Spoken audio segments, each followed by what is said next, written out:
இன்று இந்த சித்தாண்டிலே இருந்து இந்த விடயத்தை பேசுவது பொருத்தமாக இருக்கும் என்று நான் நினைக்கின்றேன். ஏனென்று சொன்னால் தற்பொழுது நாட்டிலே மகாவலி அதிகார சபையினுடைய அடாவடிகள், மகாவலி அதிகார சபையினுடைய நடவடிக்கைகளை பற்றி சித்தாண்டிலே இருந்து பேசுவது பொருத்தமாக இருக்கும் நான் நம்புகிறேன். ஏனென்று சொன்னால் கடந்த 4-5 வருடங்களாக நான் கடந்த 15 வருடங்களாக இந்த பிரச்சனை போய்கொண்டிருக்கு. ஆனால் கடந்த 4-5 வருடங்களாக ஒரு பெரும் பிரச்சனையாக இருந்த ஒரு விடயம்தான் இந்த மகாவலி பி வலயத்தினுடைய மகாவலி பி, அதாவது எங்களுடைய மாதுமையா தெற்கு சிஸ்டம் பி வலயத்தினுடைய நில அபகரிப்பு சம்பந்தப்பட்ட விடயம் மிகவும் ஒரு பெரிய ஒரு பிரச்சனையாக கடந்த காலத்தில் இருந்தது. அந்த தமிழ் சமூகத்தை பற்றி, எங்களுடைய தமிழர்களை பற்றியும் இந்த இடத்தை சொல்ல வேண்டும். எங்களுடைய ஞாபகங்கள் எல்லாம் ஒரு குறுகிய காலம்தான் இருக்கு. ஒரு குறுகிய காலத்துக்குள்ளே கடந்த காலத்திலே நடந்த விடயங்களை மறந்து அடுத்த விடயத்தை நோக்கி நாங்கள் போய்கொண்டிருந்தது எங்களுடைய ஒரு ஒரு சாதாரணமாக பல விடயங்களில் இது ஒரு பிரச்சனையாக இருக்கின்றது. நான் இதை ஏன் சொல்கிறேன் என்று சொன்னால், ஒரு 4 ஆண்டுகளுக்கு முன்பு 3 ஆண்டுகளுக்கு முன்பு எங்களுடைய மாவட்டத்திலே இருந்த நிலவரம், மகாவலி அதிகார சபையினால முன்னெடுக்கப்பட்ட அந்த செயல்பாடுகளில் தற்பொழுது வவுனியா பிரதேசத்தில் வன்னி மாவட்டத்திலே மகாவலி எல் வலயத்திற்கு நடக்கிற விடயத்தை பார்த்தால் இரண்டும் கிட்டத்தட்ட ஒரே விடயம் தான். மகாவலி பி வலயத்திலே 4 வருடங்களுக்கு முதல் தமிழ் மக்களுக்கு நடந்த அநீதி, அந்த அநீதி இப்பொழுதும் அநீதிக்கான ஒரு நிரந்தரமான தீர்வு இல்லை. ஆனால் தற்பொழுது அந்த அநீதியான விடயம் பெரிய அளவிலே ஒரு பூதாரமான பிரச்சனை இல்லாவிட்டாலும் கூட அதே பிரச்சனை இப்பொழுது மகாவலி எல் வலயத்தில் கியூலோயா என்ற பிரதேசத்தில் நடந்து கொண்டிருக்கின்றது. நாங்கள் 4 வருடங்களுக்கு முன்பாக நான் நினைக்கிறேன் இங்கே இருக்கிற பலர் அந்த அனுராதா யஹம்பத் என்ற ஆளுநர் அம்மையாருடைய அந்த செயல்பாடுகளை நாங்கள் அந்த காலப்பாதையை தடை செய்திருக்காட்டி நான் நினைக்கின்றேன் எங்களுடைய மகாவலி பி வலயத்தினுடைய நிலங்களை நாங்கள் இழந்திருப்போம். நாங்கள் அந்த நேரத்திலே நீதிமன்றங்களை நாடியிருந்தோம். இன்று பலர் வந்து தாங்கள் தான் வழக்கு போட்ட, தாங்கள் இந்த வழக்கை போட்டு நீதிமன்ற தடை உத்தரவை போலீசார் மீறுன்னு சொல்லி சொன்னால், இந்த நீதிமன்றத்திலே அந்த வழக்கை போட்டது யார் என்றதையும் பார்க்கிறோம். அதிலே அந்த வழக்கு என்னுடைய பேரிலே, என்னுடைய அந்த நேரத்தை சக பாராளுமன்ற உறுப்பினராக இருந்த ஜனானுடைய பேரிலே தான் அந்த வழக்கு போடப்பட்டது.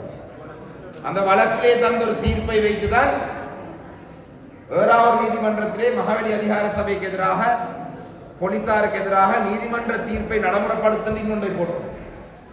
அது மாத்திரமல்ல, வீதியிலே இறங்கி நாங்கள் போராட்டம் செய்தோம், வழியை மறைச்சு போராட்டம் செய்தோம். நான் பணியாளர் சங்கத்தை ஜனாதிபதியை சந்திக்கிறதுக்கு அழைத்து சென்றிருந்தோம். கொழும்பிலே தூதுவர் மேலே சந்திக்க அழைத்து சென்றிருந்தோம். ஜெனீவா மனித உரிமை பேரவையில் சம்பந்தமாக பேசியிருந்தோம். இப்படியான கடுமையான முயற்சியை எடுத்துதான் அந்த நேரத்திலே மகாவலி பி வலயத்தை அந்த அரசாங்கம் பெரும்பான்மை சமூகத்துடைய கையிலே கொடுக்கிறதை நாங்கள் தடை செய்திருந்தோம். இன்று மட்டக்களப்பிலே இந்த பிரச்சனை இல்லை என்றதுக்காக, பிரச்சனை இல்லை நான் சொல்ல வரல, இன்று மகாவலி பி வலயத்தினுடைய அந்த பி வலயம் மீது இருந்த அந்த பார்வை சற்று மகாவலி எல் வலயம் மீது இந்த அரசாங்கத்தில் இருக்கு. இன்னும் இந்த காணிகள், எங்களுடைய பணியாளர்களுடைய மேச்சத்தரையோடு சம்பந்தப்பட்ட காணிகள், இன்று பொங்கல் விழா நாங்கள் எங்களுடைய புது நெல்லை நாங்கள் படைத்து நாங்கள் எங்களுடைய விவசாயிகள், நாங்கள் எங்களுடைய இந்த நிகழ்வை நாங்கள் கொண்டாடுறோம். ஆனால் அதுக்கு முக்கியமாக இருக்கிற எங்களுடைய நிலம், இந்த நிலம் சம்பந்தமான முடிவுகள் இதுவரைக்கும் நிரந்தரமான முடிவு எடுக்கப்படவில்லை. அண்மையில் நடந்த மாவட்ட அபிவிருத்தி கூட்டத்தை கூட, அதுக்கு முதல் நடந்த மாவட்ட அபிவிருத்தி கூட்டத்துக்கு சொன்ன விடயத்துக்கு முரணான ஒரு விடயத்தை சொல்றாங்க.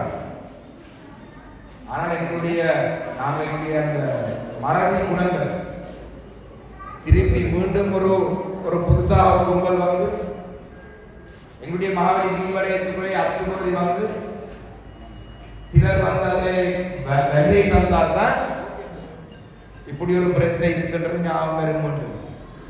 வளமையாக இப்படிதான் 2011ஆம் ஆண்டு 12ஆம் ஆண்டு காலப்பகுதியிலே அந்த காலப்பகுதியிலே செயல்பட்ட அரசியல்வாதி நான் முன்னாள் கிழக்கு மாகாண விவசாய அமைச்சர் குராசிமையா போன்றவர்கள் கடுமையான முயற்சி தான் அது அந்த தடை செய்தார்கள். இப்பொழுது மட்டக்களப்பு மாவட்டத்தில் இருந்த அதே பிரச்சனை வவுனியாவிலே ஆரம்பித்திருக்கு. எங்கள் அனைவருக்கும் ஒரு பொறுப்பு இருக்கு. எங்களுடைய தமிழர் தாயகத்திலே நடக்கிற நிலாவகரிப்புக்கு எதிராக ஒருமித்த அணியாக நின்று போராட வேண்டியது எங்கள் அனைவருக்கும் ஒரு பொறுப்பு இருக்கின்றது. இன்று கியூல்லுயா பிரதேசத்திலே நடக்குது, அது எங்கட பிரதேசம் அல்ல. அதுல எங்க நடந்தாலும் எங்களுக்கு என்ன பிரச்சனை இருந்தால் நாளைக்கு எங்களுக்கு மீண்டும் இதே மாதிரி ஒரு பிரச்சனை வரும்பொழுது அவர்களும் அதே மாதிரியான நிலைப்பாட்டில் இருப்பார்கள். வவுனியாவிலே சின்ன ஒரு இதை மட்டும் சொல்லி என்னுடைய உரையை முடித்துக் கொள்றேன். அனைவரும் தெரிந்து கொள்வதற்காக மணலாறு பிரதேசத்திலே வெள்ளையான பிரதேசத்துக்கு அதற்கு பெயரை வைத்து 80களிலே வடக்குக்கும் கிழக்குக்கும் இடையிலே அந்த தொடர்பு முற்றுமுழுதாக தமிழர் தாயகம் என்ற அந்த நிலைப்பாடு இல்லாமல் செய்வதற்காக மணலாறு என்ற பிரதேசத்தை வெள்ளையான பெயரை மாற்றி அந்த பிரதேசத்திலே 4000க்கும் அதிகமான சிங்கள சகோதரரை கொண்டு குடியேற்றி அந்த சிங்கள சகோதரருக்கும் வாழ்வாதாரம் ஒன்றும் இல்லாமல் என்றால் தண்ணி இல்லை அங்கே வாழ்ந்து கொண்டிருந்தவர்களுக்கு 2011ஆம் ஆண்டிலே தமிழர் நிலப்பரப்பிலே இருக்கிற 14,000 ஏக்கர் நிலத்தை அழித்து வவுனியாவிலே இருக்கிற தண்ணியை அந்த மணலாறு பிரதேசத்துக்கு எடுத்து செல்வதற்கான நடவடிக்கை மஹிந்த ராஜபக்ச அரசு எடுத்தது. அது மீண்டும் கோட்டாபய ராஜபக்ச அரசு தன்னுடைய காலப்பகுதியில் பேசியது. போராட்டங்களுக்கு மத்தியிலே கைவிடப்பட்ட அந்த முன்மொழிவை இன்று இந்த தேசிய மக்கள் சக்தி அரசாங்கம் முன்னெடுத்து 23,000 மில்லியன் செலவிலே 4,000க்கு ஒரு கிட்டத்தட்ட சுமார் 4,000 பெரும்பான்மை சமூகத்தை சேர்ந்த சிங்கள சகோதரருக்கு விவசாயம் செய்வதற்கு நீர் கொடுக்க வேண்டும் என்பதற்காக மகாவலி எல்லையத்தினூடாக வவுனியாவிலே இருக்கும் தமிழர் நிலம் 13,000 ஏக்கரை அழித்து ஒரு தமிழனுக்கும் பிரயோசனம் இல்லாத வகையாக அந்த தண்ணியை கொண்டு போக போறார்கள். இதுதான் மகாவலி எல்லையத்தில் தற்பொழுது நடக்க இருக்கும் இந்த கியூல்லுயா திட்டம். அந்த வகையிலே நான் இதை ஒரு சின்ன ஒரு உதாரணமாக தான் சொல்கிறேன். ஏனென்றால் எங்களுடைய இந்த நேற்றும் பார்த்துதான் மட்டக்களப்பு மாவட்டத்துக்கு இடக்கட அரசியல் செய்வதற்கு ஒரு அரசியல் வியாபாரி அவருக்கு பேரை கூட நான் சொல்லி அவருடைய அந்த கருத்தை பெருசாக விருப்பப்படவில்லை. அவர் நேற்று 2-3 நாளைக்கு முதல் வந்து சொல்லிட்டு போனார். மயிலத்த மடு சம்பந்தமாக தேர்தல் காலத்திலே வாக்குறுதிகளை வழங்கினார்கள். இன்னும் மயிலத்த மடுவை அவருக்கு மீட்டு கொடுக்கவில்லை என்று சொல்லி ஒரு போதையிலே பேசுகிறவர் நேற்று வந்து பேசிட்டு போயிருக்கிறார். அவருக்கு தெரியாது அந்த விடயம் சம்பந்தமாக இன்று வரைக்கும் அந்த விடயத்துக்கான சில நேரத்திலே அந்த விடயங்களை முன்னெடுத்த எங்களுடைய தமிழ் சமூகம் மறக்கிறது போல மறந்திருக்கிறார். இருந்தாலும் அந்த பிரச்சனை நாங்கள் மறக்கவில்லை என்று அது நாங்கள் கொடுத்த மக்களுக்கு கொடுத்த வாக்குறுதியை தவிர, பண்ணையாளருக்கு கொடுத்த வாக்குறுதியை தவிர ஒரு சிலருக்கு கொடுத்த வாக்குறுதி அல்ல. அந்த விடயங்களை நாங்கள் முன்னெடுக்கிறது எங்கட விளம்பரத்துக்கு அல்ல. அந்த விடயங்களை நாங்கள் முன்னெடுக்கிறது இந்த சித்தாந்தி மக்களுக்கு மாத்திரமல்ல. அந்த விடயங்களை நாங்கள் முன்னெடுக்கிறது எங்களுடைய தமிழர் நிலம் பாதுகாக்கப்பட வேண்டும் என்பதற்காக. நிலம் இல்லாத ஒரு நாட்டிலே அரசியல் உரிமை என்றது ஒரு பிரியோசனமற்ற ஒரு விடயமாக மாறும். அந்த காரணத்துக்காக நாங்கள் கொடுத்த வாக்குறுதியை நாங்கள் நிறைவேற்றுவதற்காக நாங்கள் செயல்பாடுகளை நாங்கள் முன்னெடுப்போம். பிரச்சனைகள் வரும் பொழுது நாங்கள் தேவைப்படுவோம், நாங்கள் அந்த நேரத்தில் வருவோம். பிரச்சனை இல்லாத நேரத்தில் பிரச்சனை இல்லை என்றது அல்ல. பிரச்சனைக்கு இது வரைக்கும் அது பூதாகரமாக அந்த பிரச்சனை வேற இல்லை.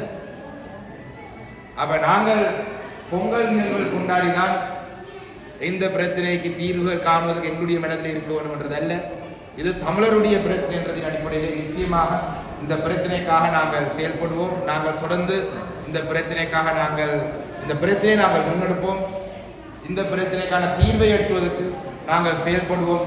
எங்களுடைய மக்களும் அவதானமாக இருக்கவர்கள் தற்பொழுது வவுனியாவிலே நடந்து கொண்டிருக்கிறதுக்காக மட்டக்களப்பு மாவட்டத்தை இந்த பிரச்சனை கைவிட்டதாக அல்ல. இந்த பிரச்சனை மீண்டும் மட்டக்களப்பிலே வரக்கூடிய சூழல் இருக்கு.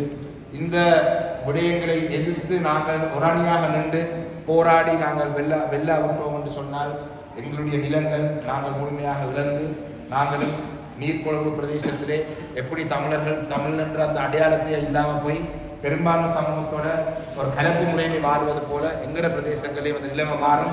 அந்த விடயங்களை எங்களுடைய கலாச்சாரம், எங்களுடைய பண்பு, எங்களுடைய மொழி, இந்த அடையாளங்களை தொடர்ந்து வைத்திருப்பதற்காக இந்த சித்தாமி சமூகம் போல அமைப்புகள் இவ்வாறான நிகழ்வுகளை ஏற்பாடு செய்வதும் நடத்துவதும் உண்மையிலே பாராட்டத்தக்க விடயம் என்று சொல்லி இந்த பேசுவதற்கு சந்தர்ப்பம் தந்தவங்களுக்கு நன்றி சொல்லி விடைபெறுகிறேன். நன்றி.